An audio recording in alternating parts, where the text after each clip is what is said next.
Hi everyone, আমার নতুন একটি ব্লগে তোমাদের সবাইকে স্বাগত জানাই। কেমন আছো তোমরা সবাই?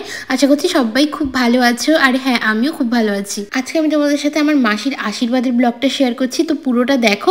আশা করি তোমাদের ভীষণ ভালো লাগবে। আর হ্যাঁ, আমার মাসির শাশুড়ি কিন্তু এখানে এসে পুরো পিকনিকের মতন করে চলে গেল, মানে পিকনিকই ধরতে পারো। তো সেই পিকনিকটা কত মজার ছিল, আর সেটা দেখার জন্য কিন্তু কোথাও স্কিপ না করে পুরোটা দেখো, ভীষণ মজা পাবে। তো মাসির আশীর্বাদের দিনটা ছিল হচ্ছে 17ই জানুয়ারি। তো আজকে আমি দিচ্ছি, তো অনেকটা লেট হয়ে গেছে জানি, বুঝতে পারছি, কিন্তু আমার একটু কাজের জন্য আমি দিতে পারিনি।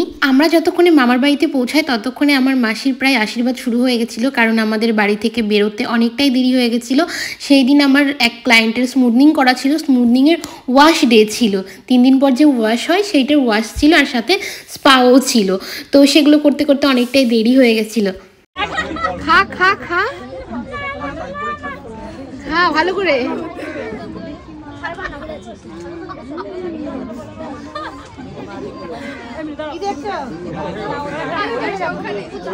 দেখলে তো মাসিকে কত বড় একটা মিষ্টি খাওয়ানো হলো। তো যেটা যে আর কি মিষ্টিটা খাওয়াচ্ছিল সেটা মাসির কি ননদের বর হয়, আর যে পরে খাইয়ে দিল আর কি চামচ থেকে নিয়ে, সেটা হচ্ছে মাসির ননদ হয়। আর এই মাসিটা হলো কিন্তু আমার মায়ের কাকুর মেয়ে।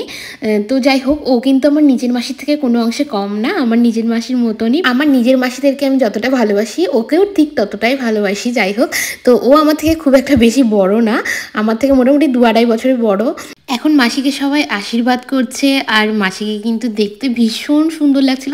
সত্যি কথা বলতে আমি ওকে দেখে প্রেমে পড়ে যাচ্ছিলাম, খুবই ভালো লাগছিল। ও আমার থেকে 2-2.5 বছরের বড় জন্য, মানে খুব একটা তো বেশি বড় না, তাই জন্য ওর সাথে আমার ছোটোবেলা থেকেই ভীষণ বন্ধুত্ব। মানে কি বলবো, আমার নিজের মাসিটা তো অনেকটাই বয়সে বড়। যাই হোক, তো ওর সাথে আমি মানে খুবই বন্ধুর মতন মিশতাম ছোটো থেকে। এমনকি ওর সাথে আমার ছোটোবেলার যেমন বন্ডিং ছিল, তো এখনও সেমই রয়ে গেছে। তারপরে আরও একটা গল্প বলি। ছোটোবেলাতে ও আর আমি একই রকম জামা পরতাম, একই রকম জামা, জুতো, ব্যাগ সবই সেম জিনিস পরতাম, আর সেই জিনিসটা আমাদের এখনও রয়ে গেছিলো। তো বড় হয়েও মানে মলে গিয়ে বা যেখানে হোক না কেন, তো আমি আর ওই সেম ড্রেস পরবো। মানে ও কিন্তু মানে আমার অপোজিট, ও যতটাই রোগা আমি ততটাই মোটা, তাও মানে বড় সাইজ পেলে তো খুব ভালোই হয়। তো সেম ড্রেসই পরার চেষ্টা করতাম। আবার জানো তো, আমার ডিএড করার কথা ছিল, তো আমার বান্ধবীদেরকে বলেছিলাম ডিএডে ভর্তি হওয়ার জন্য, তো কেউ ভর্তি হয়নি। শেষে পুচি ভর্তি হয়েছিল জন্য আমি আবার মালদা থেকেই ডিএড করেছি ওর সাথে। ছোটবেলাতে তো দুর্গাপূজা আসলে আমি এখানে থাকতামই না, মালদায় চলে যেতাম। এখন মেসো মাসিকে আশীর্বাদ করছে, আর পাশেরটা কিন্তু আমার মামা। দেখো মাসির জন্য কত তত্ত্ব পাঠিয়েছে, শ্যাম্পু, সাবান, বডি অয়েল থেকে শুরু করে sari, lehenga, chips, chocolate, dry fruit. চিপসগুলো দেখে তো ভীষণ লোভ হচ্ছিল আমার।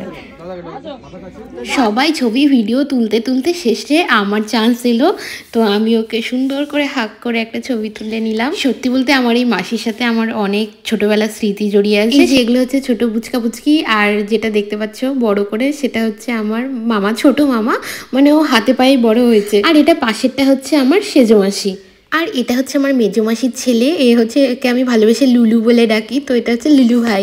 এই যে এখন সেই পিকনিকের পালা, দেখো এখন সবাই, মানে সবাই না, ঠিক কয়েকজন মিলে বসে পড়েছে পিকনিক করতে আর কি। এই যে এই দাদুটা জল এনে দিয়েছে, সমস্ত ফল টল সব কিছু এই দাদুটা এনে দিয়েছে। আচ্ছা, তোমাদের মাথায় একটু আসছে না যে হঠাৎ এনারা এইরকমভাবে আলাদা করে, সবার থেকে আলাদা করে কেন এইরকমভাবে ফল খাচ্ছে বা কিছু?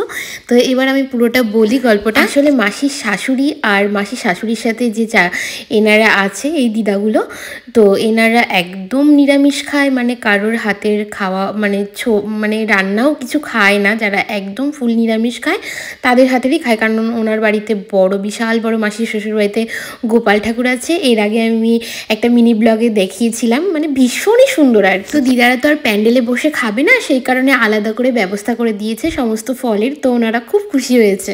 তো এখন আমরা খেতে বসে গেছি, আর খাবারের প্রথমেই ছিল একটা বেগুনিটা খেতে কিন্তু ভীষণই ভালো ছিল, আর একদম মুচমুচে। আমার তো বেগুনি খেতে বেশ ভালো লাগে। এরপর দিয়ে দিল মুগের ডাল, আর তারপরেই চলে এলো মিক্স পানি। ভাতের সাথে ডাল দিয়ে আর বেগুনি দিয়ে খেতে যা লাগছিল না, দারুণ লাগছিল খেতে। এখন প্লেটে সোজা চলে এলো আর মাছ ভাপা, আর আর মাছ ভাপাটা খেতে কিন্তু খুব ভালো হয়েছিল, একদম ফ্রেশ ছিল। আমার কিন্তু যে কোনো মাছের তেল খেতে খুব ভালো লাগে। তোমাদের কার ভালো লাগে কমেন্ট করে কিন্তু অবশ্যই জানিও। এখন প্লেটে চলে এলো পাবদা মাছ। পাবদা মাছটাকে দেখে না আমার কেন কেন জানি না বড় বড় টিকটিকির কথা মনে পড়ে গেল। যাই হোক, মাছটা কিন্তু খুব ভালো ছিল। আর এরপর নিয়ে নিলাম আমি চাটনি, আর দই মিষ্টি কোনো কিছুই খাইনি। এখন মা আর বোন বাড়ি চলে যাবে। যাই হোক, সবার খাওয়া দাওয়া হয়েও এসেছে।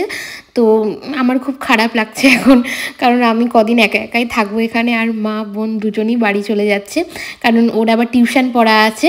তো ও এখন পড়তে চলে যাবে এখান থেকে সোজা। যাই হোক, ব্লগটা আমি এখানে শেষ করছি। আর মাসির বিয়ের ব্লগটা দেখার জন্য এক্ষুনি লাইক অ্যান্ড সাবস্ক্রাইব করে দিই। আর দেখা হচ্ছে নেক্সট কোনো ব্লগে। ততক্ষণ তোমরা সবাই ভালো থেকো। বাই।